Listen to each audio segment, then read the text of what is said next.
Welcome back to Talk of Court Sports. I am Nate. That's Tony. We're here to recap Week 5 of the NFL. We're going to be talking our top 3 takeaways out of Week 5 and what we're doing with that going forward. And then we're also going to look back at our preseason division winners for the NFL season. We picked out all of those in episode 90 of the podcast. So you can go back and listen to that. It's kind of like right in the middle, maybe a third of the way through. I didn't do a timestamp or anything like that for that. Then we're going to draft based off of some current events, our top 5 worst travelers, specifically talking in the airport or with airplanes. Leave you with a rant and a rave and a banger of the week. Tony, I am in Las Vegas right now. The Raiders just got done winning on Monday Night Football. I ran back to my hotel. Just kidding, I didn't go to the game. It's like $400 to get in that place, nosebleeds. I did look at it, though, when I got here.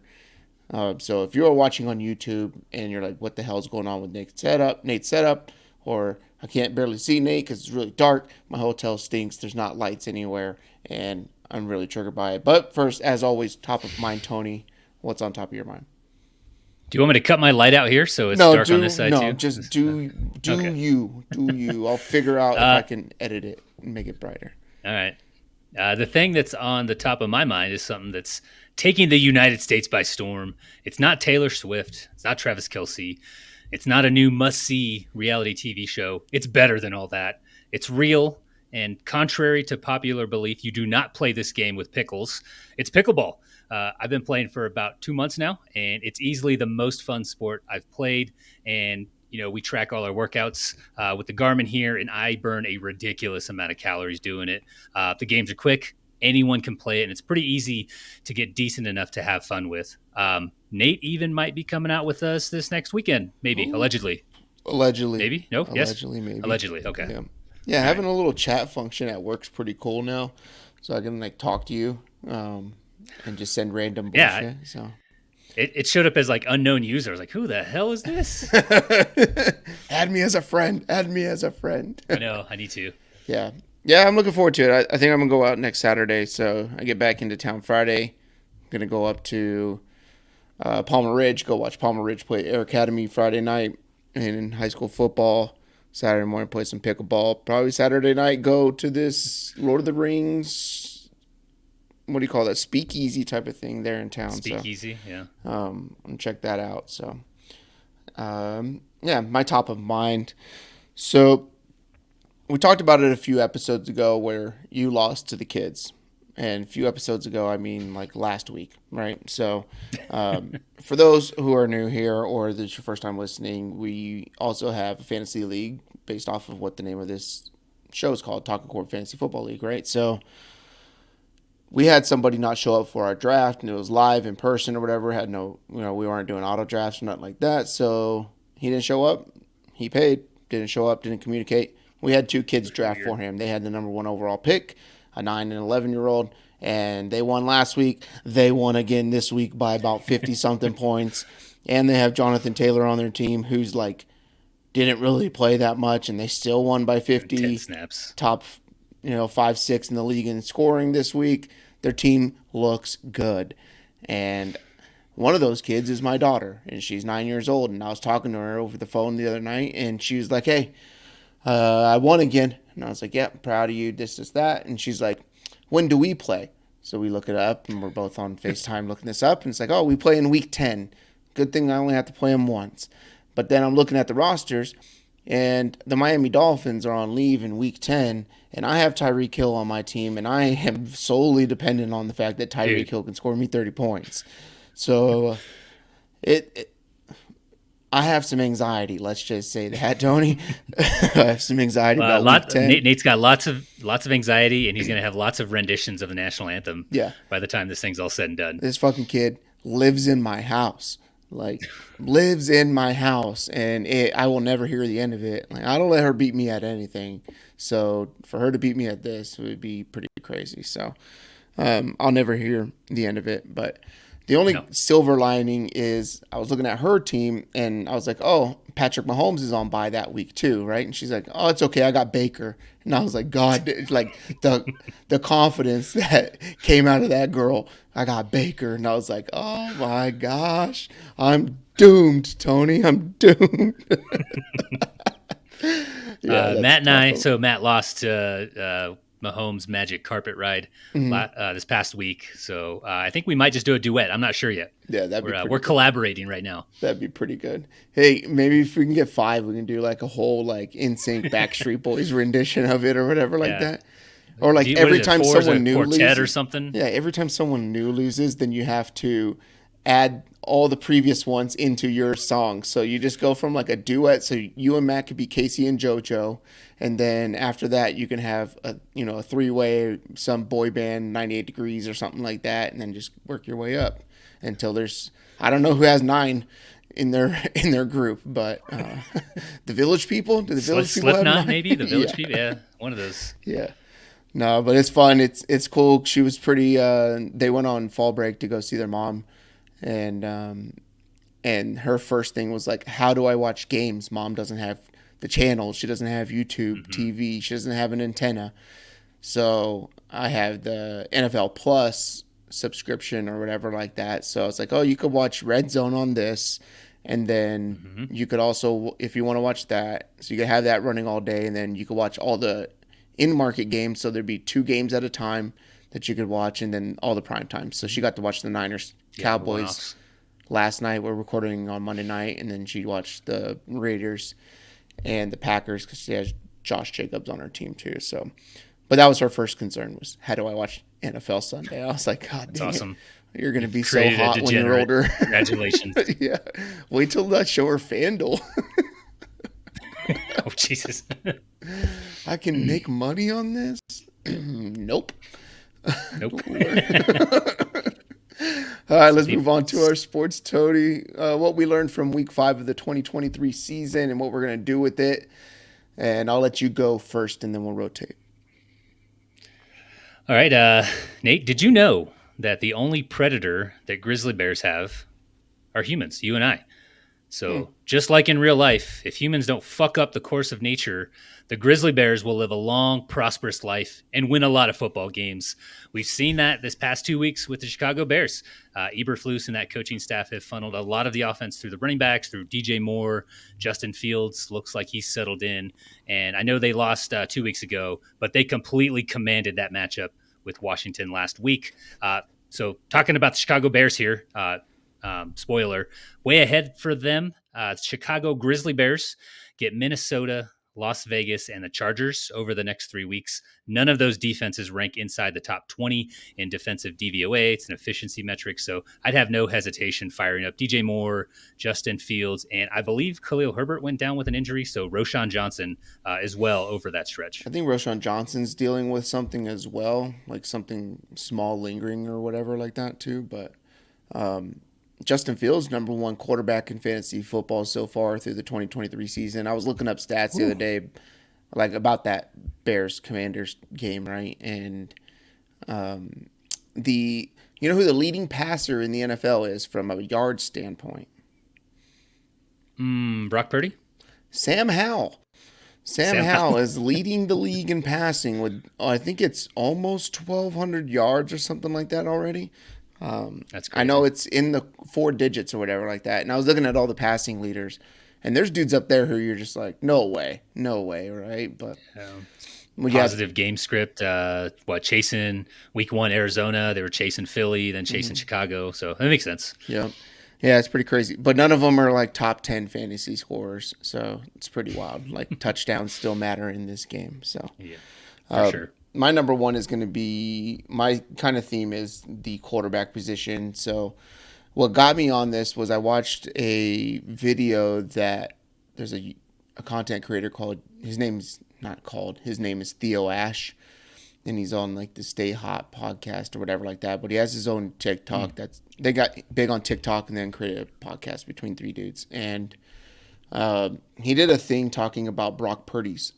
No, not him. Who's the guy who played quarterback for the Green Bay Packers? He was a backup, and now he plays Madden and stuff. I don't know if you know who this dude is. What? He's got like Jesus hair. No. He was always like a third stringer or whatever like that. What? Something Becker or something like that. But anyways, he No, did a video. The only backup that comes to mind is Matt Flynn or whatever. Yeah. I'll figure out his name while you're talking over your next part, and then I'll bring it up. But Okay. he did a video on Brock Purdy's footwork. right? And it was just all about Brock Purdy's footwork. And then it made me this whole weekend just watch quarterback footwork. And he talks a lot about how Brock Purdy, it's one, two, three, and it's hitch to throw at that time. And if it's not there, then it's the next boom, boom, boom, and everything comes with a hitch. So Mm-hmm. it's like, all right, read one is with a hitch, read two is with a hitch. His eyes are always downfield, and then even when like he's always ready to move, and his base is really good, so it's like just right around shoulder width, a little bit wider than shoulder width. So he's always ready to fire the ball on every single one, and it's not a reaction. It's just like, do I let it Yeah. go or do I not let it go, right? So I was watching all these quarterbacks and their footwork, and I've been pretty notorious on I don't think that the Baltimore Ravens are any good, which is weird because believe they're 3-2 right now, and it's They hard to are. believe that they're not 5-0 based off of the ways that they lost in overtime Mm-hmm. to the Colts and then losing this game to the Steelers as well.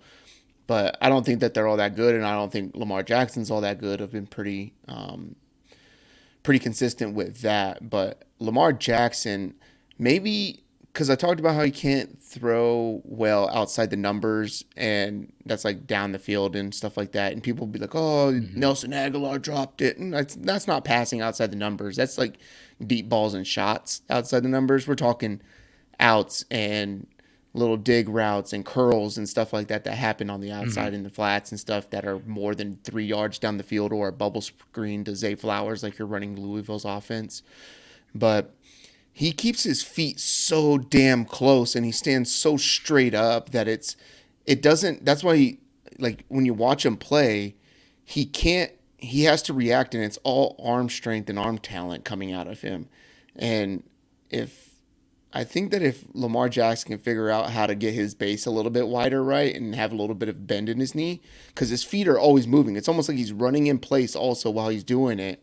So it takes so Yeah. long to react to, oh, this guy's open, or here's my read. Yep, it's there, and then get there, instead of just slight step and throw it, right? And it's very up, and then either it's all just arm coming out and it's almost leaning forward ish, or it's like he has to drop his body and then throw, and it just those split seconds, like tenths of a second in the NFL, are just so It huge, matters. right? Yeah. So something to look for going forward on if that kind of changes and what that looks like. I don't think that they're granted. You got Bateman dropping a touchdown, Aguilar Oh, dropping a touchdown, Odell Beckham. Zay Flowers dropped a couple. It's almost like Odell Beckham. You know, he no need to be healthy, right? You could see it was like, this isn't going as well as I wanted it to.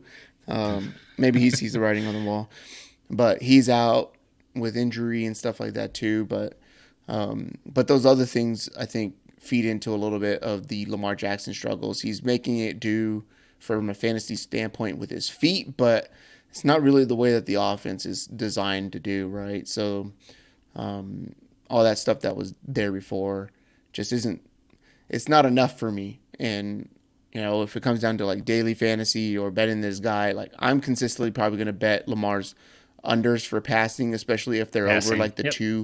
215 to 220 mark or something like that, right? Yeah. I'll be betting unders going forward throughout the season. Alrighty. OBJ at the end of the season, he might end up earning 2 million per drop when it's all said and done. Just doing some Pretty math in my gnarly. head. Yeah. My second one is for the Jaguars. They look like a different, much improved team offensively when Zay Jones is on the field. Maybe that goes away as Trevor Lawrence and Calvin Ridley kind of build some chemistry. But going forward, I'm moving that Jacksonville team, at least the offense, up a tick. And furthermore, Nate, these overseas Jaguars games give them such a huge bump. They should pull a Madden franchise move and just relocate to London, like some people do in Madden. I think you did. I don't know where you moved your team I in just did. I RCFM. moved the Atlanta Falcons down to Rio de Janeiro, where the Dragons now. It's a Yeah, huge and hardcore fan base, and it is loud down there, Tony. I saw the logo. I was like, "What the hell is this team?" That's pretty cool. But yeah, I love that offense. Trevor Lawrence just looks like he has a lot more confidence. He threw that, that 50-50 ball up, and Zay Jones came down with it in the end zone. I know he went out with injury, but offense looks great when he's in. You've seen the offense without him the last couple of weeks, so definitely approve of Jacksonville when Zay Jones is in the lineup. you don't really understand how good he is because he's never been like the main guy. But the dude's quality. I know you like him, but the dude's a quality wide receiver in the NFL. Yeah. Oh, it's been 4 years of me and Zay Jones. Well documented. Well Yeah, yeah, documented. I love me some Zay Jones, man. It was so good to see him last year too, being such a key part to it with Christian Kirk yeah, being the one, right? And then Evan Ingram taking some time to get into that offense, but yeah. they seem so much better with him, like being able to take that top off. It's so nice. So, Dude's reliable. yeah. The quarterback I'm talking about is Kurt Benkert or whatever like that. So that's his name, Kurt Benkert. But he does like short form and YouTube and stuff like that. He plays Madden, Yeah, but he does everything from an NFL standpoint. So he's going through all his hot routes and why he's doing it. So it's like that's pretty you cool. can learn like real concepts of how they do these things and what he's looking for, and he talks like he plays Madden through progression to like an NFL quarterback, and he's really good at Madden because of it. It's not just, oh, here's the money route and all this kind of stuff. It's, I'm going here, here, Yeah. here. I'm looking at this linebacker. What does he do? And this is where I'm throwing it, right? And it's pretty cool. So I think he sells a course too, or like a book on NFL offenses and learning it and stuff like that. It's pretty crazy. I haven't Does thought. he have some Madden tokens at a No, 5% discount? no, no. But his breakdown of film is pretty good too, because you're getting it from an NFL standpoint. So Yeah, from a that's guy cool. who I'll played have to check him behind out. Aaron Rodgers and all that kind of stuff. But my number two is going to be, I believe the Colts are just a better team with Gardner Minshew as opposed to Anthony Richardson. And here is why. It's because there is legitimate true balance to the offense. And when Anthony Richardson is there, you don't have to worry when you get within the red zone of the running back, because Anthony Richardson is going to keep the ball. You don't have to worry about him passing in the red zone because he's going to run the ball. And another thing is, you don't have to worry about if Gardner Minshew is going to do things that consistently get him hurt in the NFL while Anthony Richardson still hasn't fucking figured it out. And it's been 3 times he's been removed from games. And I Yeah, mean, we're only 5 weeks into the NFL season. The guy can't play a full 75% of the game worth games of he played football. in, right? Yeah, it's Yep. crazy.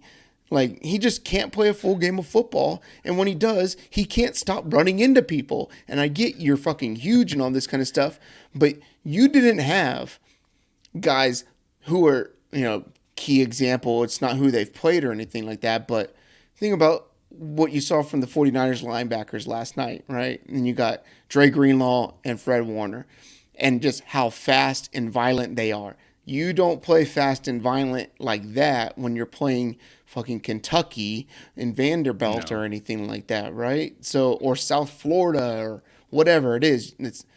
It's not this, Swamp Kings, Florida Gators you were practicing against either. These are grown ass men, and you're not used to that. You're going to get hurt. Stop running the damn ball so much and stop taking contact. And but the Colts, they're much more balanced when they're able to do that. They have the threat of passing the ball around to every single wide receiver within the offense, to include the tight end, which creates a lot more spacing for guys like Jonathan Taylor when he gets back in the mold, Zach Moss. I mean, you saw what they were able to do with that run game once Gardner Minshew became part of it, right? And what Zach Moss was able to do, because it opened up, because linebackers have to respect that they're going to throw that forward pass in the middle of the field, and you don't get that out of Anthony Richardson. So, Stout run defense too. yeah, it's pretty crazy that the Colts would legitimately, if they didn't have Gardner Minshew as their backup right now, and because he's so dang good, and he follows, what was it, Steichen, right? Over there. Second. Yep. If they didn't have him, they would be in contention for Caleb Williams right now.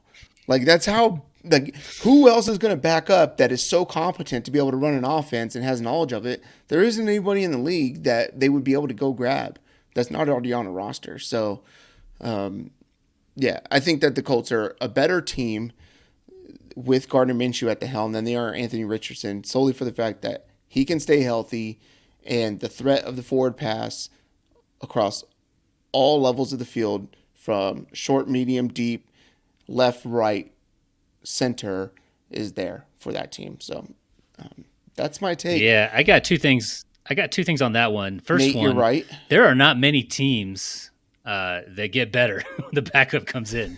But Indy's definitely one of them. They look so much better Their record once they Gardner wouldn't Minshew have the came in. record they have. Like even if he Yeah, continued playing through the games, it's not like they were doing much, right? Like no, they came back they're from probably going to lose those games yeah.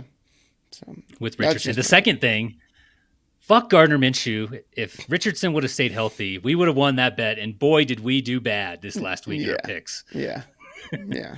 So that hurt. That hurt a little bit because that was in that first set of games where we just got trashed. So, I like how you added um, notes to that spreadsheet of like all of our winners and losers, and it's just like fuck, and then the next one's this and this and this and this and this. I had probably these two, but those ones won, so I deleted it later just to get that negative energy out of there. My last one, it's Mac Jones and the Patriots. Mac Jones looks terrible. New England looks worse somehow this year versus what they were last season. I imagine Bill Belichick will survive any type of shuffling there, just given his track record. But I think Robert Kraft likely has some decisions to make at some point. There's no playmakers outside of Ramondre, but like even he looks mediocre in this offense. There's nothing at wide receiver, and their strength, the defense, just got wrecked 2 weeks in a row. Gave Mm-hmm. Bill Belichick his worst losses of his career, back to back weeks. It's pretty crazy. But going forward, I'm not sure how we can bet this team with any confidence. I haven't made all of my Week 6 picks yet, but they go to Las Vegas to take on Josh McDaniels and Jimmy G next week. So probably going Las Vegas with that one. It's hard. The Raiders opened up at 3, It's right? And I remember mm-hmm. last week I talked about it a little bit. Like, there, I don't care how bad New England is. The Raiders should not be a favorite against anybody. And then I just watched them on this television right here, and I was like, "Oh, the Raiders might go on a run right now." Like, Yeah, they get really good pressure. I mean, that could completely throw off Mac Jones if he starts for whatever he's gotten pulled the last 2 weeks. I know they're getting blown out, but yeah, I think that pass rush is going to completely wreck anything the Patriots can do next week. But we can get to that on the next one. you think Bill Belichick can get fired? No, he'll resign, but I don't even think that's going to happen. Not this year. You know what would be awesome is if Bill Belichick, like they didn't bring him back this year, and then Brandon Staley got shit canned, and now you got Kellen Moore running an offense with Bill Belichick running that defense, and with all those players and talent in Los Angeles, and then the Chargers can finally win a Super Bowl, and then I can finally be vindicated for the last 3 years of my life. Well, I mean, that's probably the only way the Chargers defense gets any better, right? Yeah, But it's not going to happen. yeah, that won't happen. My last one is Brock Purdy. I don't like all the attention and all of the praise Brock Purdy gets now. I don't know why he didn't get it before, when the comparison that lifted him over the hump for everybody was, oh, he played better than Dak Prescott. Dak Very low Prescott. bar. Dak Very, very low. Prescott. Holy crap. And everyone's like, oh, wait, he's actually good. Like, he does everything really well. Like, when he, like, it's crazy because he doesn't, his eyes never leave downfield, even when he scrambles and moves. Like, his peripherals are so good that he's still eyeing all the receivers and going through progression as he's, like, scrambling to the right through the tackle and the guard. But he also attacks the line of scrimmage while he's doing it, so it puts pressure on defensive backs and stuff like that to bring them forward and then open the passing lane. But I've been looking at MVP prop, like end of season prop stuff for quarterbacks, because the quarterback is always going to win the MVP. Like, people say, well, it could be Christian McCaffrey. Nope, it'll never be Christian McCaffrey, because every voter is an analytics based person, and numbers will always tell you that the quarterback position is the most important position on the field. So therefore, the best quarterback throughout the season will always end up with the MVP. But I think there might be a case for if the 49ers can make a really good run this year, say they beat Philadelphia in Philly as well, right? Like, that would have to be the thing that put it over the top. That if the Niners go 14-3, I don't know who they lose to right now. Like, He'll drop a couple. they will, right? And I probably should have brought this up earlier, but FanDuel has a first loss prop for the Eagles and the Niners teams currently. And they're like, whatever, plus 200 for this week, plus 360 next week. And then you look at the teams and you're like, I don't know who they lose to. And then I also don't know like who they would be less. We'll talk about this in the next episode for picking winners. But at what point are the Niners not a 10-point favorite? Like except for the Eagles throughout the rest of the year. Like I don't know who Mm-hmm. they don't beat by 10. Like they just demolish everybody, and it's really sad because this is going to come to a screeching halt at some point, and I'm going to get my heart broke. But I think there's a real big good case for if Brock Purdy continues to play well like he is, right? Like it can't. I don't want to say it can't sustain, right? But to be able to not throw interceptions in the NFL is huge, and he hasn't thrown one yet, right? Yeah, And it's he nine basically nine and averages, zero is his yeah, touchdown he's averaging interception somewhere ratio. around 250 and two, right, a game or something like that. So, Mm-hmm. but if they continue to do that, but he doesn't have the stats like a guy like Tua or Josh Allen, right? And their teams are Mm-hmm. similar. I can see those quarterbacks getting MVP on the season, but how do you not have Brock Purdy with some hardware? Like one, the story is fantastic. Two, he plays well. It's a cool He's story. respected. He's a good person for the league from a like how he upholds himself and stuff like that, right? Or whatever. Like he's not a douchebag or anything. So Brock Purdy Offensive Player of the Year was sitting at 75 to 1 before last game, and now it's around 50 to 1. And I think there's a good shot that he gets it. I went down, or I'm going down tomorrow. I tried to do it on my phone, but I couldn't do it. But because I'm in Nevada and I don't have like the MGM app or whatever, but I'm Mm-hmm. gonna put in a play for 50 to 1, or I'm gonna shop it around and see if I can get better than 50 to 1 on Brock Purdy, Offensive Player of the Year. I like that. I do think the MVP will be tough. I mean, you said Tua, he's got 400 more passing yards roughly than Brock, a couple more touchdowns, and then Mm-hmm. like Brock Purdy's never going to do what Jalen Hurts, Josh Allen does with their legs, Mm-hmm. and then Mahomes going to have better numbers than Brock Purdy, and he's doing it with a hobbled Travis Kelsey and nobody else. So Yeah. I think those guys probably have the leg up on him, but I can get down on Offensive Player of the Year. My only and the thing too is like I have a Tyreek Hill Offensive Player of the Year um, ticket, and then so it's like Brock Purdy has a longer leg, so I can lay less to make up for that or whatever like that. But Mm-hmm. For in-season sure. prop markets for season-ending awards seem pretty interesting, and then also for things like what we're gonna move into now, which is reviewing our division winners from the preseason. Talked about it earlier in episode 90. I believe it's called Cool Guys. Me and Tony went through and listed out who we thought would win every division in the NFL. So Yep. we're gonna go through those on what we had. Do they stand? Are we adjusting? Or updating whatever that is, and then. Um, Maybe next week, Tony, we can go through and make a playoff bracket or something like that in this section. So, Okay. um, Before we get into this, can I comment on a couple things from episode 90, TCFFL 90? sure. You had a lot of 15-win teams that already have 3 losses, Nate. So that's a Look, problem. uh, yeah, I got a lot of teams like that. Like the Vikings have to win out, Tony. Let's just put it that way for them to get to where I have them. I have them all written down That's here. tough. Yeah, the Bengals 15 and 2, the Broncos 14 and 3, the Jags 15 and 2, the Browns 13 and 4, the Ravens 7 and 10. They're about to hit that over. Yeah. Vikings 12 and 5, Eagles 15 and 2, Niners 13 and 4. I did You have the Seattle Niners with one 4 wrong. wins. Yeah, They've already got Seattle. 3. Yeah. Yeah. Yeah. There's a lot of football left, Tony, but it's not Uh, looking all that good. But uh, the other thing was a bet that you and I had. yep, I Seattle got going that. 500 or better.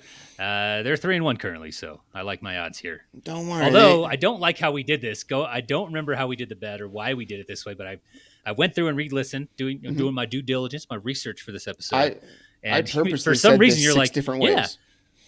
yeah, whoever wins the bet, they'll buy the jersey for the other person. What? I'm gonna win a I'm bet and be down $100. This is I'm glad you bullshit. caught this. I'm glad you caught this. No, I was Yeah. I listened to it before. I was because I thought about this idea or whatever, and I was like, oh, I went and listened to the episode, and because I was looking through the notes and figuring out what episode it was in, and I was like, Yeah. I think I'm pretty much just said how to do that bet like 4 different ways to make it so confusing that we'll It's never know how it's confusion, really supposed to go. misinformation. But Hmm. yeah, if you win the bet, I'll buy you a jersey or whatever like that. So, and then, but it can't be of your team. So another player out there in the That's league. fine. That's fine. And when All right. I win the bet, you'll buy me a jersey of whoever I want, which will probably be Jared Goff. So, all right, Oh let's my move on. God. We're going to go through the NFC. So we'll start with the East. So both of us in the NFC East took the Eagles. Tony, you changing anything there with the Eagles?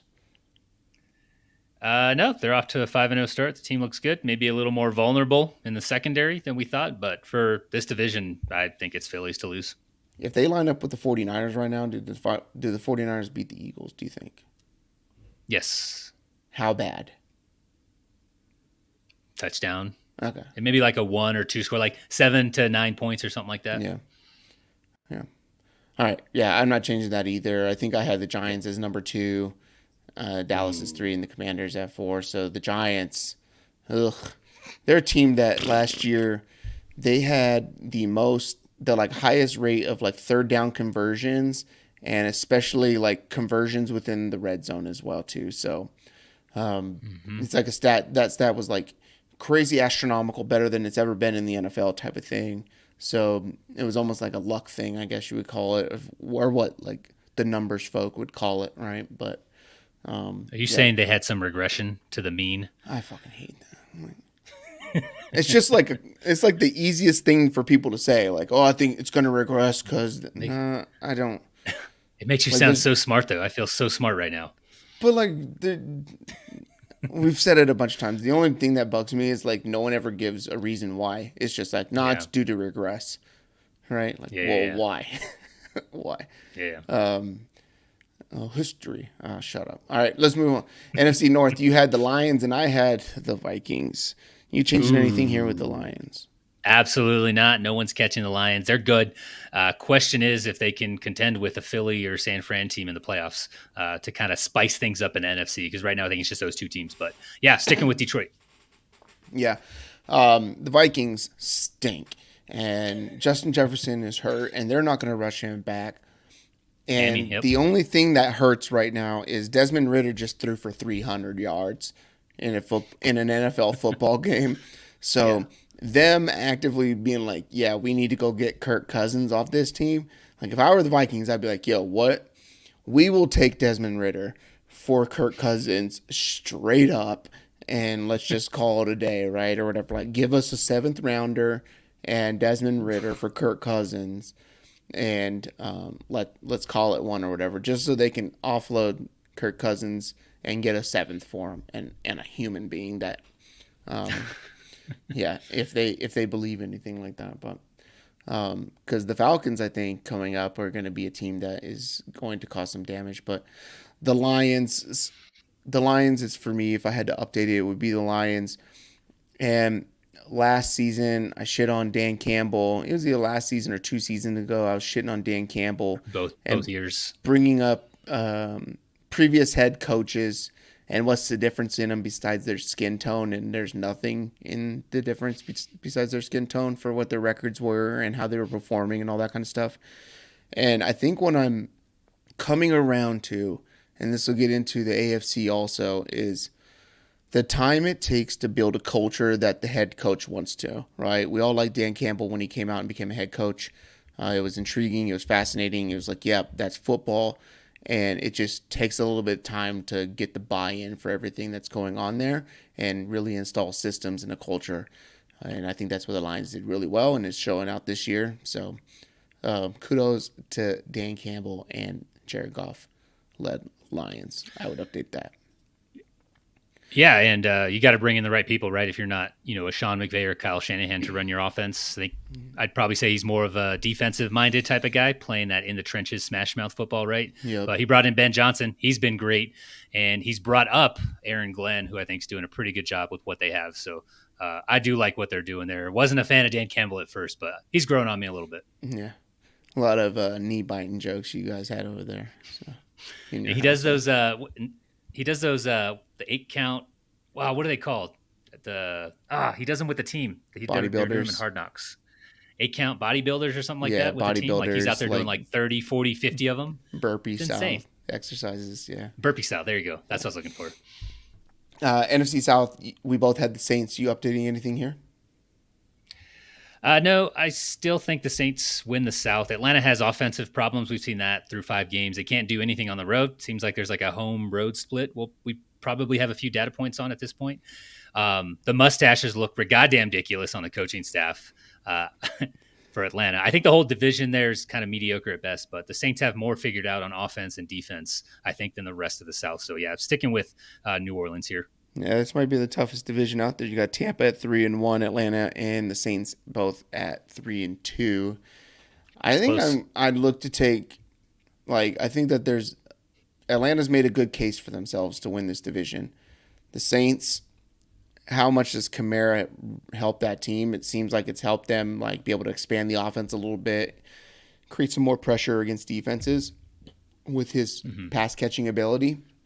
Because they've looked a lot better since he came back to the fold. And Carr, whatever he is injured, is not injured apparently, but is injured, and he's just playing through it injured, but it's not injured. So I don't think that Tampa can hold on, and I think that Atlanta can win in this division, like beat teams in the division with their defense and man coverage, and be able to run the ball against all these teams. So I will update mine as of the end of week 5 to the Atlanta Falcons.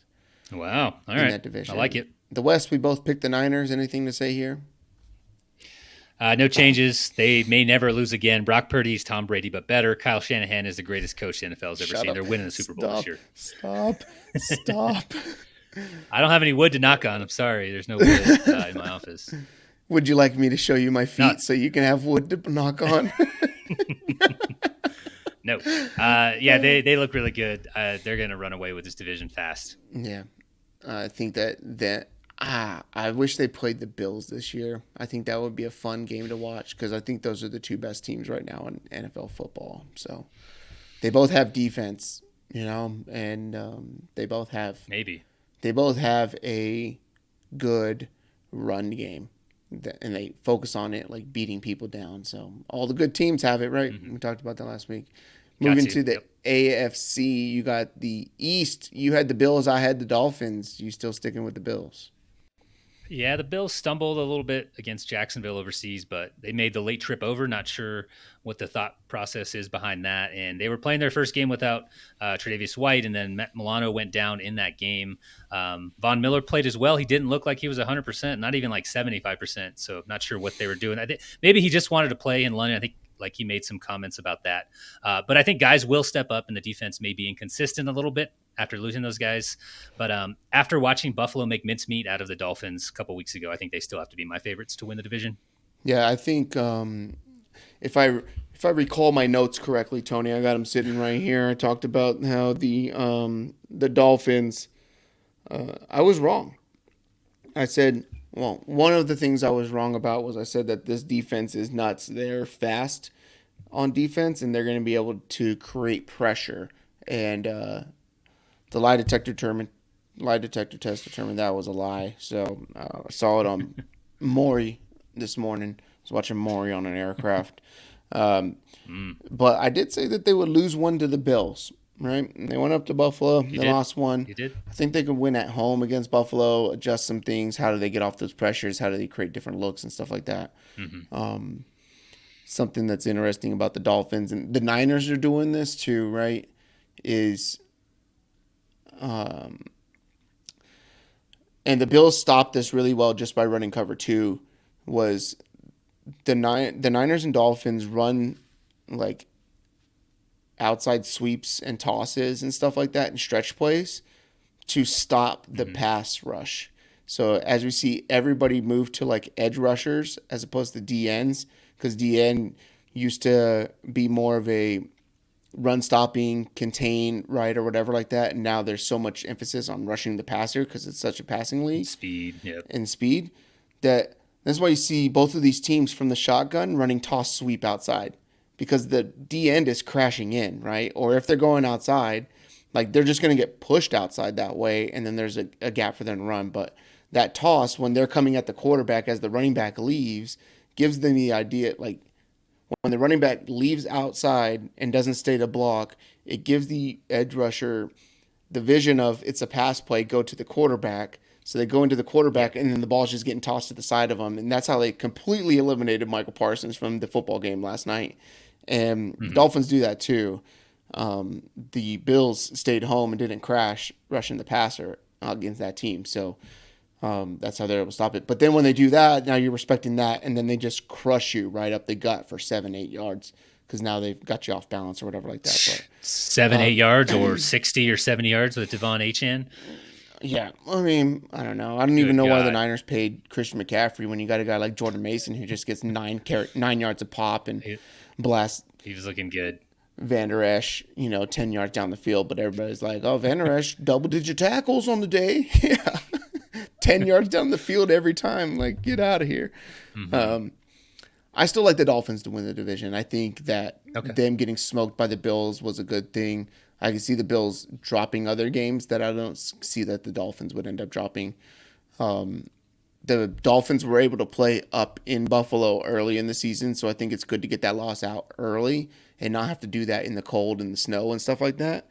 And Oh, when God. they go down and play in Miami, they're going to be playing with the sun in their face and through the heat and stuff like that. They have a pretty decent home field advantage for that with weather. So, That's fair. um, moving on to the North, we both had the Bengals. The Bengals currently are last in the division at 2-3. The Browns are above them at 2-2. Baltimore 3-2, and Pittsburgh Steelers. I don't know if you've heard What? this. Someone once told me that Mike Tomlin's never had a losing season Yeah. before, and they were at 8.5 point win total, juice to the under. This year are sitting Hmm. atop the division at 3-2 after beating the Baltimore Ravens. Are you changing anything here? I don't think anyone should be surprised about the Pittsburgh where they're sitting right now. That's just what they do. But yeah, they're back. The Bengals are back a game on the Steelers Mm-hmm. for the division lead. They have shown some encouraging signs of life in two of the last three games this year. The Bengals offense has. We know about Burrow kind of gutting it out to start this season with the calf injury, maybe re-aggravated in week 1 or 2. But you have to think that thing gets right. He looked good when he was getting out of the pocket against the Cardinals, so definitely looked better. And other opponents here in the North are also dealing with injury. Chubb with the Browns, Watson is banged up. He missed last week. Everyone on the Ravens is injured. Pittsburgh, they've got a couple key injuries. So I'm still putting my money on the Bengals. I think they're going to figure their shit out and win this division. Standing pat, Nate.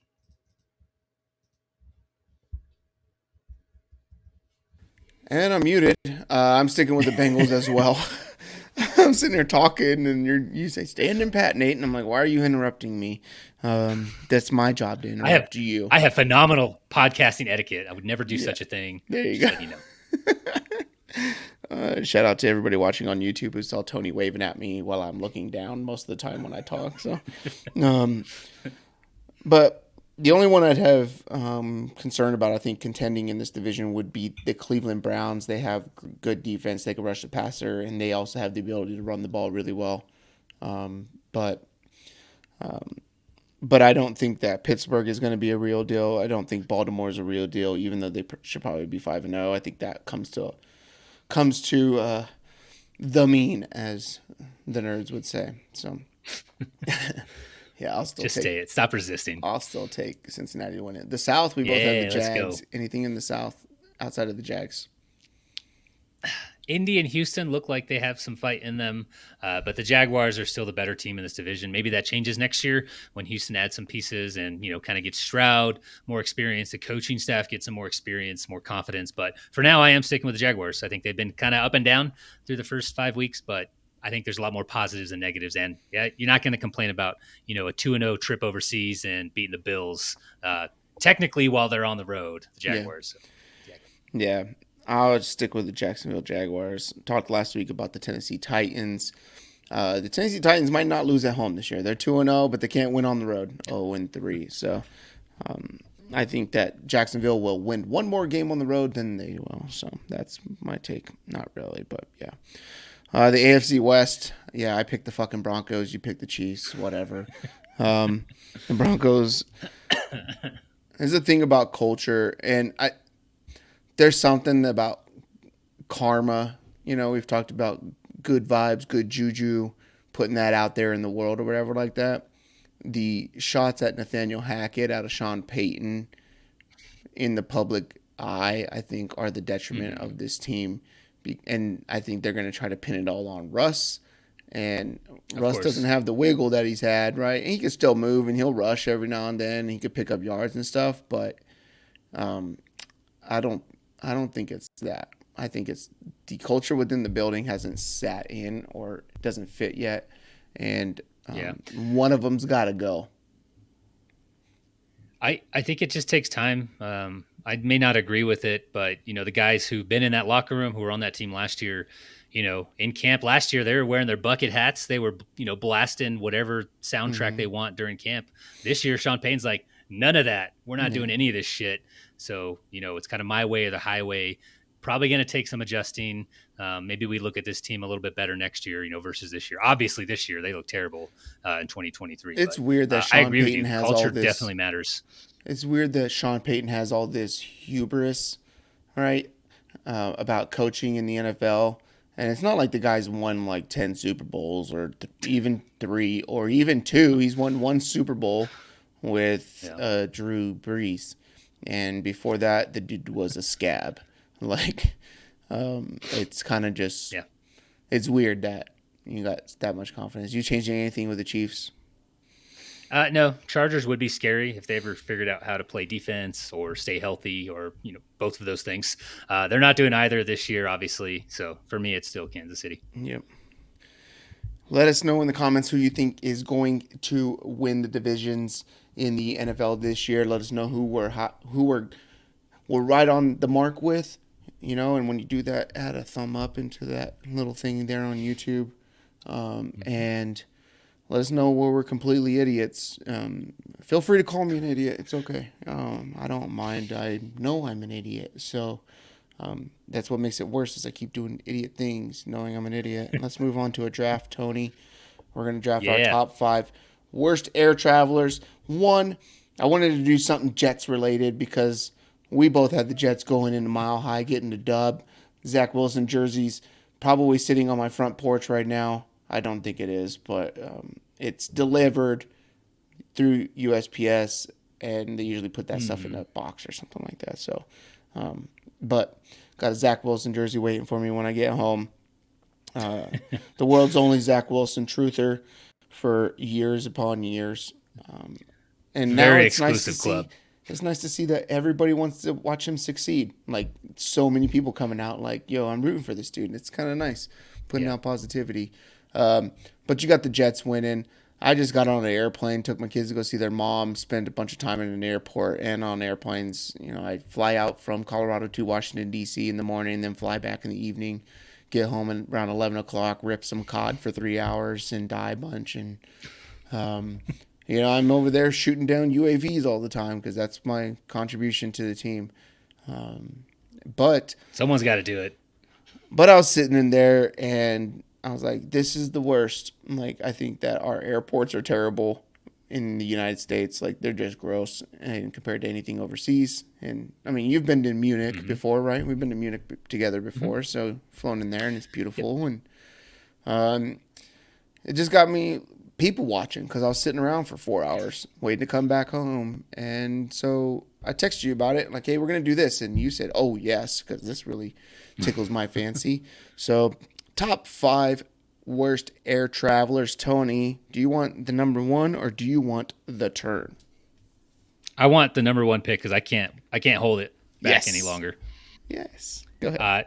It's going to be quick. It's people dressed like they're going to a fucking sleepover at a 9-year-old's house, or that they're 9 years old. They're walking around in pajamas with like Crocs on, no socks, and they look like slobs. Like you're an adult. Air travel is like peak adulting. Put some slacks on, put some tennis shoes on, some walking shoes maybe.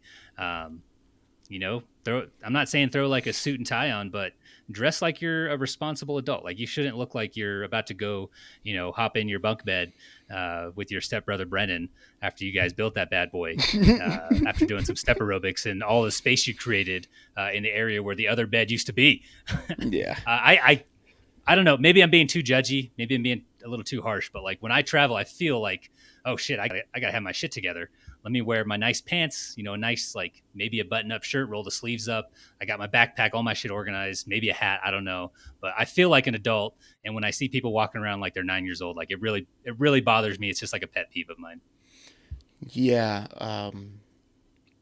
That will dovetail into my rant today. So Yes, I can't really yell because it's 9:30 and I'm in a hotel, but I'm going to speak to it. But that is my that's fine. rant. My rant is about getting dressed. So I'm glad you brought that up. My number one is going to be the people who stand up on the plane when it lands. Like, for the love of God, why are you crowding the entire aisle trying to get your carry-on luggage down when everybody else is standing up at the same damn time trying to get their Doing the carry-on same thing. like trying to Yeah. get their carry-on luggage down, and it just creates all this traffic that is completely unnecessary. If you are Mm-hmm. 30 rows back, you're not getting off the plane any faster because there's 29 rows of people in front of you. And are you going to be the asshole who steps right through the middle? Excuse me, excuse me, excuse me. Like, I need to go. Yeah, we all need to go. Sit your ass Yeah. Everyone down has connecting and flights. file out of here. When you file out, it moves a lot faster. There's one thing in our line of work, Tony, where we met, and it's a saying that has stuck with me for a long time: fast is slow, and slow is fast. Because when you Yep. do try to hurry up and rush things, you're gonna fuck it up, and you're gonna cause another problem, and something you're gonna have to go back and fix it. Right? I saw this Yeah. same thing where this lady's trying to get all her stuff done, this, and then she's trying to hurry up through people, and she got like 7, 8 rows up, and then someone was like, "Hey, your purse is back here." But everybody was so upset that this lady was like this because she was like getting upset, like, "I gotta go. This is this, no, Mm-hmm. whatever's waiting for me," and all this kind of stuff. And so no one handed her purse forward. She had to go to the side, Go. and You go then get that shit. 20 rows behind her all walked through the aisle. So she was the last one off the plane. It was fantastic. So That's power to the awesome. people. My second one is going to be people who get upset at kids on aircraft. Look, kids are kids. Okay? Kids are going Mm-hmm. to talk, they're going to kick their feet or whatever like that. You hope that their parents could teach them a little bit of etiquette and all that kind of stuff, but kids are just going to kick their feet. So maybe the back of your seat gets kicked. Hey, just turn around. Hey, um, you mind stop kicking the seat or whatever like that. I'm trying to take a nap or Mm-hmm. something. Like, be kind or whatever. Not, or you hear people, and specifically with babies crying. Right, this is the one where you hear people always time like looking, trying to see whose kid it is, and like, you know, babies don't know how to deal with that. Stop being an Mm-hmm. asshole. They're little humans who are trying to survive and figure out what the hell's going on with their body, and their ears hurt and it's rattling their brain. Do you not think Mm-hmm. that a parent wants their kid to stop crying because they understand everybody's looking at them? Yeah. Like, have some patience, have some, like, what do you call that? When you're, be a little bit empathetic to whoever that parent Empathetic. Yep. is. There's no parent who's just sitting there like, "Oh, fucking kid's crying. Let me put them underneath the seat right where the backpack goes until they're done," you know? Like, Overhead storage compartment. yeah, fuck it. Like, whatever it is, what it is. Like, nobody wants, they're dealing with it right in their own face and not Yeah. being able to handle, like, figure out how to calm their child down when their ears are popping or whatever the problem is, right? So, Yeah. like, they're already dealing with the shit. Don't be a dick. You were a kid too. Just because your parents didn't take you Mm-hmm. anywhere doesn't mean you get to be an asshole. Go yell at your parents because you didn't have the opportunity to cry on an aircraft when you were 6 months old. That's my number two. Really good investment for me when I was, traveling quite a bit was noise canceling headphones. Mm-hmm. You slap those bad boys on, you turn on the noise canceling feature. You'll never hear your kid crying again. It's awesome. That's And good. another thing, the only people bitching about like kids crying on an airplane are, parents or people who don't have kids who've never taken them on an airplane. Like there's a Yeah. frustration there, and there's just kind of a learning curve Yeah. for the kid. And But they don't take their yeah, for kids on sure, be airplanes empathetic, because man. nobody wants them, so they can never have a kid because no one will sleep with them. So Oh, geez, it's getting dark. yeah. Oh, it's gonna get darker through this list, Tony. Oh God. My next one here is pick number 2. People who start lining up by the boarding lines. So this is at the gate an hour before it's time to start boarding. I'm allowed to board early because I love my country. So this doesn't affect me, but it's dumb. Like you're just creating stress on everyone else for no reason. Like just sit down. That's what the seats are there for. Just hang out, chill. Everyone has an assigned group. There's only like, 20, 30 people in each group. So just relax.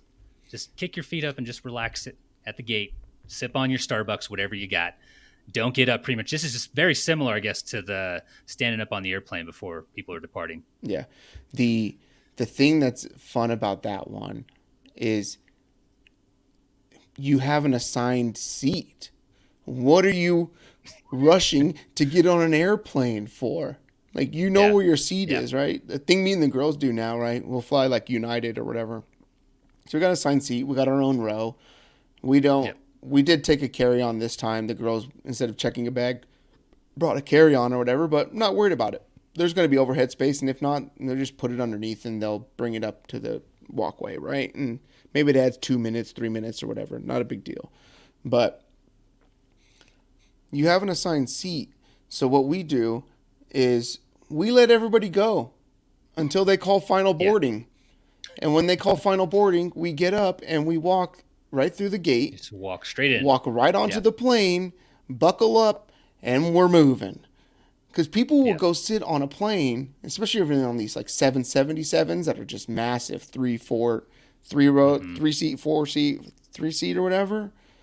People are sitting on this plane for 45 minutes. They can't run the air conditioner, bro. They can't run the Yeah. air conditioner. You're just in a hot plane. Go relax. You got an aisle seat. Everyone's bumping you. You got to get up twice to let the other people in. Yeah. And then you're the asshole who's going to go, use the restroom while the plane's not running, so it's not even loud enough, and you just whoosh, right? And you know it's just dropping right onto the ground on the tarmac or whatever. So there's some guy who's like sitting there, loading bags, and he's got to smell your deuce. But all right, another one. My third one, so second one here in this turn. Airports have those conveyor belts that speed up, like walking between terminals or gates.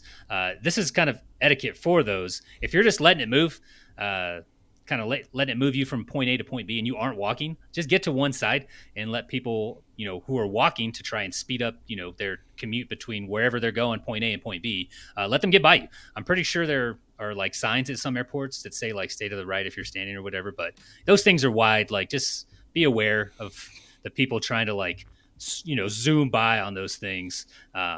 It's just kind of being considerate, but that one really bugs me too because a lot of people have headphones on, so I'm like, excuse me, and I gotta like wave my hand, let them know like there's like 5 of us trying to get past you right now, man. Conveyor belt etiquette. I don't know how to phrase that. I wrote it as walking sidewalk assholes and standers. 99.2% of the time they're wearing pajamas and Crocs, Tony. So you're aware. Direct correlation. Yeah, direct correlation. My next one is going to be the people who bring fucking full meals onto an aircraft. Like, don't bring a whole damn pizza on an airplane or your Thai food or whatever fucking chicken teriyaki bowl or a whole thing of McDonald's and smell up the entire damn plane. Like, you are terrible. And half the time, it's always something that doesn't smell good at all. Like, why did you buy the sausage egg McMuffin with just egg and like extra, extra, extra egg? Like, it just smells like egg in here. Stop it. Like, and it's always something ridiculous. Or there's a whole family that's got a full, 18-inch pizza that they're trying to fit in between them sitting in economy or something like that, right? Like, Yeah. Get out of here. The food people. That's a good one. I think Kendall or Brandon told me one time they're traveling, someone brought like a what do you call it? Pyrex, the Pyrex stores, like a real nice Pyrex full of like full of chicken wings. They're just sitting there fucking going to town on chicken wings, making a massive mess. I think it was Kendall was telling me that. That's a good one. And I don't mind the food stuff or whatever, but go grab like a cold sandwich, like go do something like that. Not something that's gonna stink up the whole plane, even if it is something good like chicken wings. But my fourth one, dang it, Tony. My fourth one is, oh God, it's gonna be the reclining bros, like, so, especially these early morning flights, right? People were passed out or whatever. It's not that you recline your seat. You're allowed to recline your seat, right? Mm-hmm. For the love of God, just look behind you and make sure that the person's not like doing something on the tray, right? Or they're leaned over because they're sleeping like this with their head down Mm-hmm. forward, and then you just crunk all the way back. Like, then no one does it slow. They hit the button and then all the way back. So I swear to God, Tony, every time I'm on an airplane, I get hit in the head with the back of a seat because I'll pass out, and I don't pass out with my head back or nothing. I kind of like Yeah. sit forward, my arms crossed, and go down. And every time I get hit in the head with a fucking seat, screw you, recline, bros. That's probably most people. I don't look back, but I definitely hit the button. I go back slow because I wait until we're up in the air and it's allowed to be done. Right. Yeah. Thank you for following the rules. You're a fine American citizen. So You're welcome for my service. yes, you get the last Is it two. back to me? You got another one. Nope, that was I it. got the last two here. I had the food My in last that. two. All right. All right. All right. People who knock on the door while I'm in the airplane bathroom. I'm not a monster. I go in there, I lock the door. There's a light that tells you I'm in there crapping, in the toilet or peeing or doing something. Maybe both. Maybe I'm doing both of those things. You shit on an airplane, Tony? Are you gonna be my number 5? When No, when nature calls. it would be good if this was if your number 5 was people who shit on airplanes after you talked about you shitting on airplanes. Yeah. Don't spoil it for the listeners. Damn it. Open your eyes. Like the light's on. It's red. There's someone in there. It's already weird enough. Like you're peeing or pooping, like literal feet, like 2 or 3 feet from people. Yeah. They can hear you. They can hear what's going on in there. Don't make it more awkward, please. Especially if you're not fibered up. My last one. People who poop on airplanes. Shut up. Is that really it? No. No.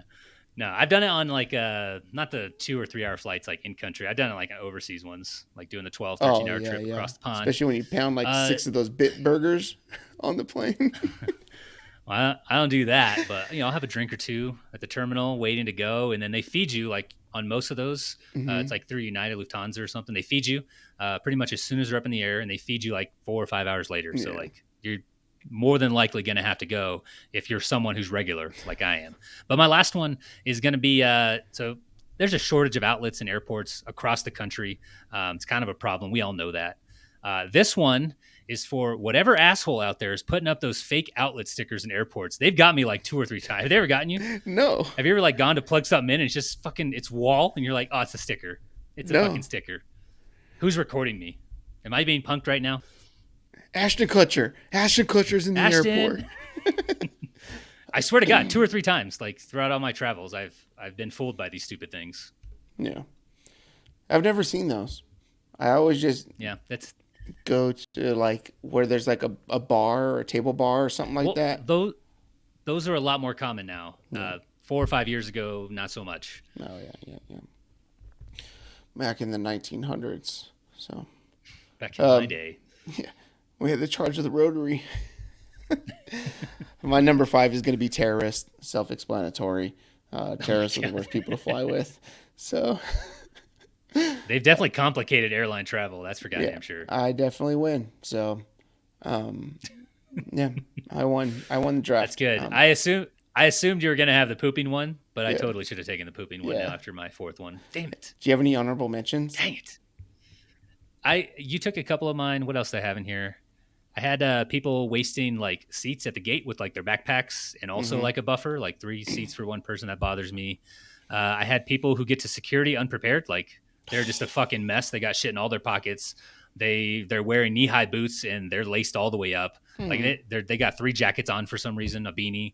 I don't know. You know where you're going. Just put that shit. That one's the worst because like we have TSA pre or whatever like that, right?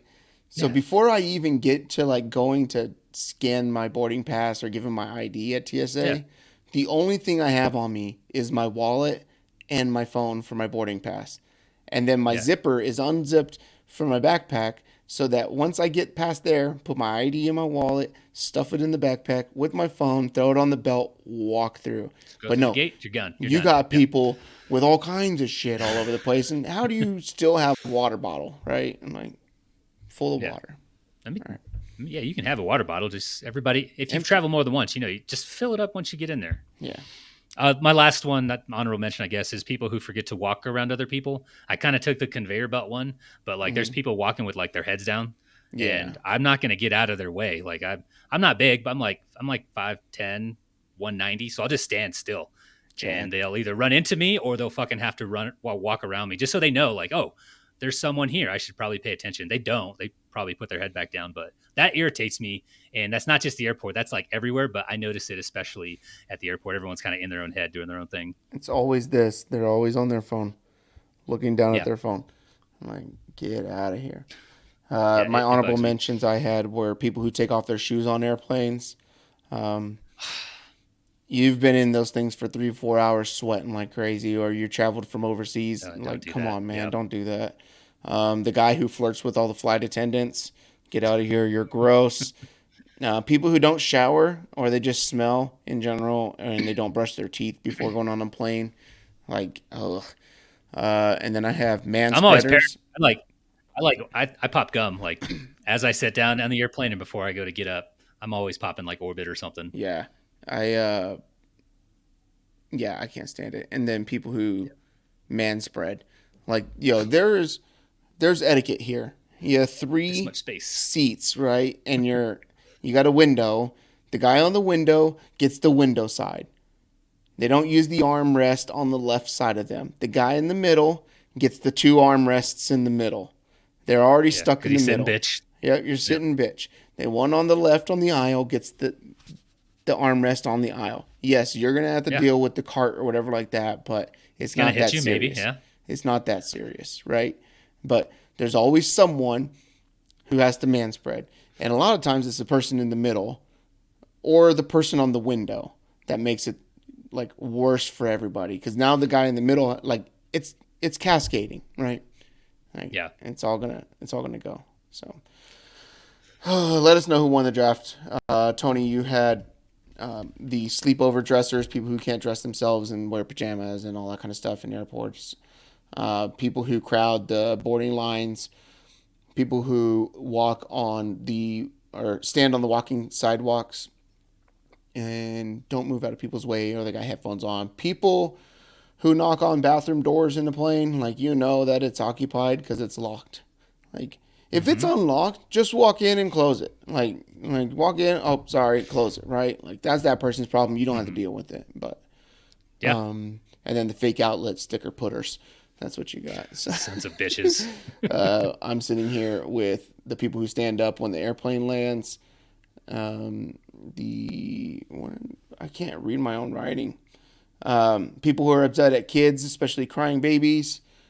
The people who bring food on planes, and then the reclining bros and terrorists. So leave a comment, let us know what you think. So, um, rant rave, Tony. Before we get out of here, you got the I'm floor. ranting. Thank you. I am ranting, and this week it could be directed at a number of things, but I'm going to limit myself to one. I did like three on the last one.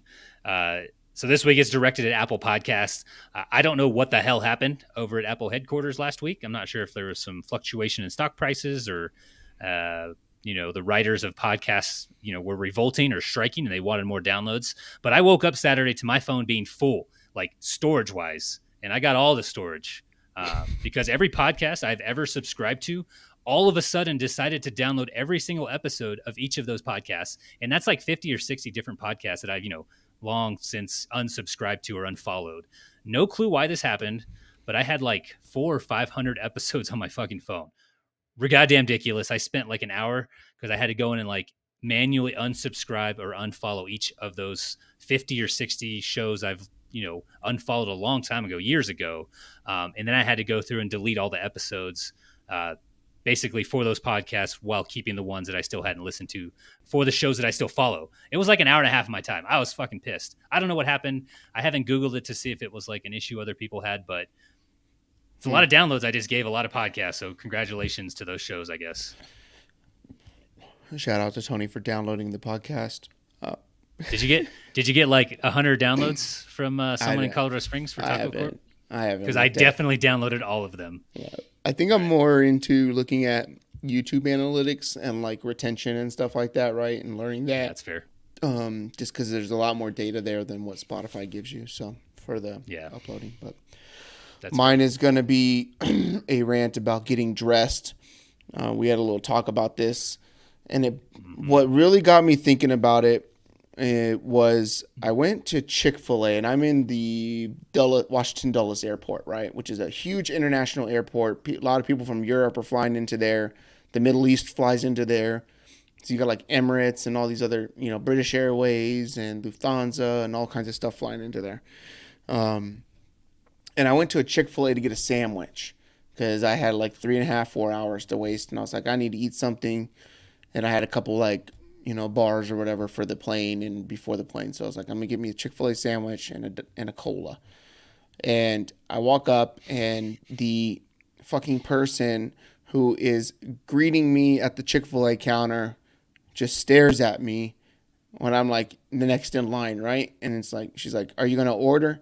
And I'm like, oh, "Okay, here we go." Right? Like I'm old white man Nate gonna get up on his rocking chair and you know tighten up these suspenders or this overall or whatever.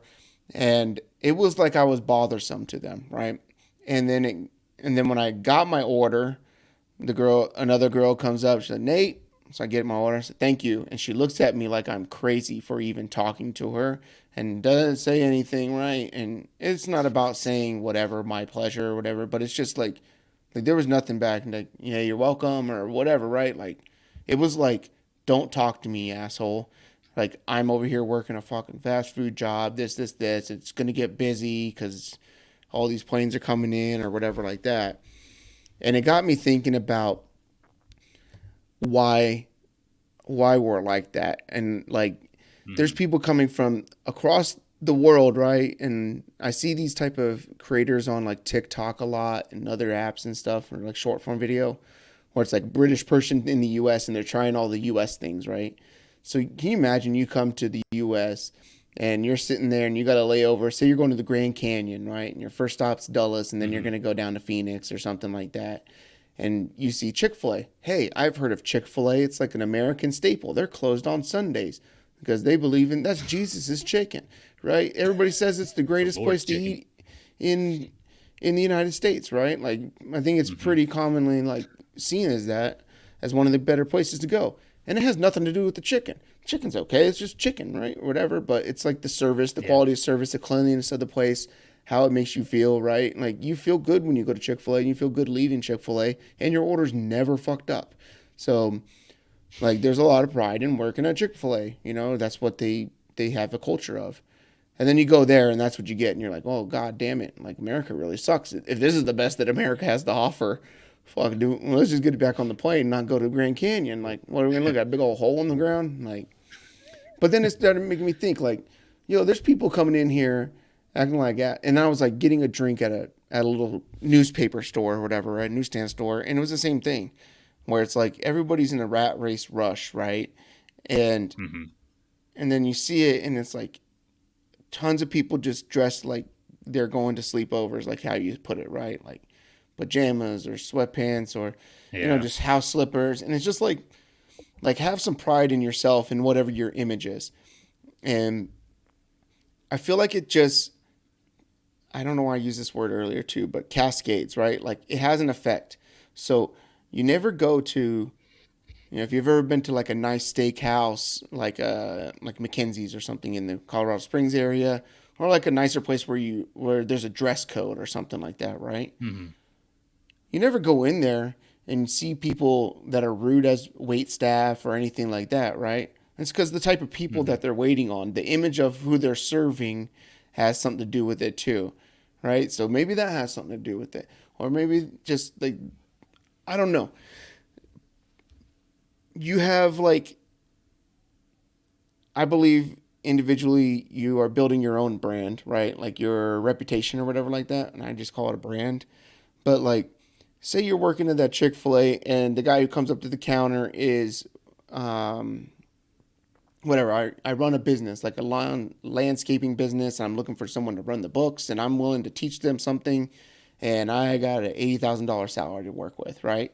And I just happen to be here, and I meet somebody who's really nice, and seems attentive to whatever, and for some reason I say, hey, I don't mean to do this at your job, but I run a landscaping business. I'm looking for a bookkeeper. If you don't know how to do bookkeeping, I put you through courses to teach you how to do it, right? But I like your work ethic and how you present yourself. This is this. Give me a call. You don't get those opportunities when you're an asshole. You don't get those opportunities when you're dressed like a bum either. And like, if you're dressed like that out in public, and maybe you're like I work as a contractor or whatever, right? So if I'm in a Walmart or something like that, and someone heard that, hey, I'm living in Colorado, and I've worked with them before, and we worked really well together, and they believe I'm smart or whatever, and I fooled them too. But if I'm over there dressed nasty or dirty looking, and I don't upkeep myself right, and maybe they know they're working somewhere that's hiring that can add $50,000 to my annual salary or something, whatever it is, put my family in a better position.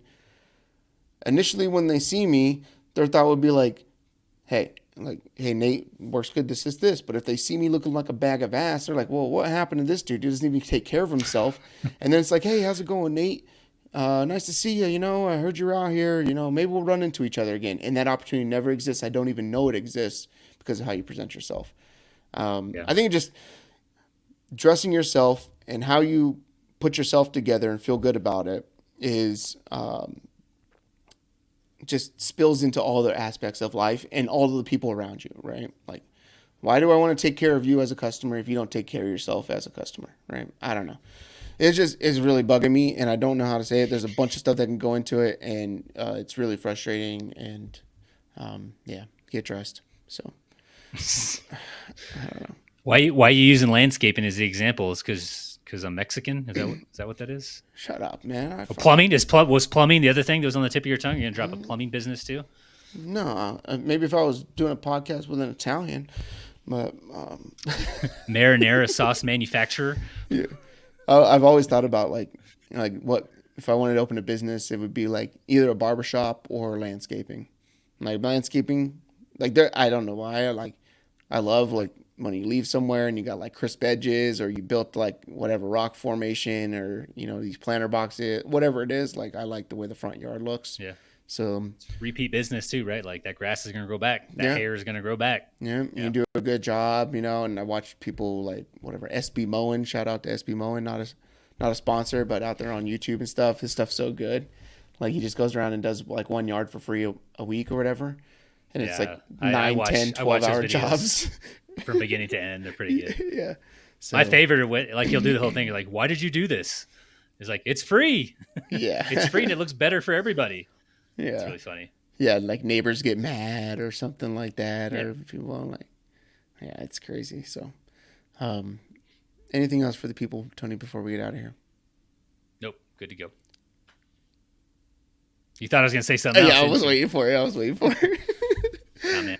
Cool. Thanks for listening. If you made it this far, please hit subscribe, hit a like, leave a comment. Let us know what you think about anything that we talked about here today. Let us know what you want to hear in the show going forward as well. You can follow it on all socials at Taco Corp Sports. You can follow Tony at Taco Corp Tony, and me at Nader8530. Those are all linked down below in the show notes. If you want some fun stuff to follow, you can follow me whenever I'm actually get on my phone and I'm tweeting, and I just shitstorm tweet. So last night I was doing the whole Trey Lance thing, so that was pretty fun.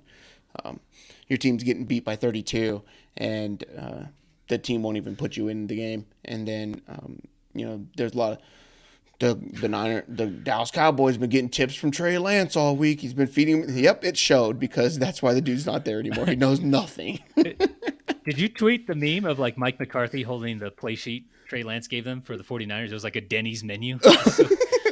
I didn't tweet that one. I couldn't remember if it was you. Okay. It might have been a group chat. Yeah. Oh my God. I was dying. It's so good. It's so good.